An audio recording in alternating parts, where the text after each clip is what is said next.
Урматтуу турага өткөндө жанагы Эдил Байсалов боюнча сөз болгон. Эдил Байсалов мындай карап көргөндө Кыргызстанда 4-чү киши. Вице-премьер-министр по социальным вопросам. Депутаттарды мыскылдап, шакабалап, кемсинтип сүйлөгөнгө ага ким уруксат берди? Кандай акысы бар?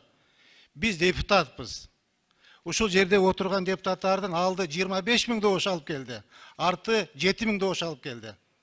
Эмне үчүн ал депутаттарды мыскылдап сүйлөйт? Анда эч кандай акысы жок.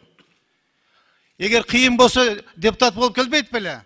Бир дагы депутат болуп шайланган эмес. Эгер депутатты койсо 100 добуш алат. Эч ким аны сыйлабайт, урматтабайт. Анан чыгып алып эле кылыбыз кыйшайбайт, кылым кыйшайбайт дейт. Эмне деген кыл аныкы? Кандай кыл ал? Ошону бир чакырып, бир тарбия, бир воспитательный жумуш жасайсыңарбы, айтасыңарбы, бир эметип койбойсуңарбы? Такыр эле телевизорго чыгып эле мен кылым кыйшайбайт дейт. Биз акылыбыз көп, биздин өкмөттүн мүчөсү Акылбек Жапаров дейт. Билебиз Акылбек Жапаровдун кандай акылы бар экенин.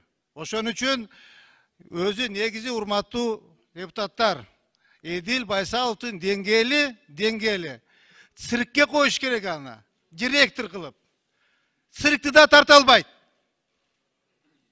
Циркке ассистент кылып коюш керек.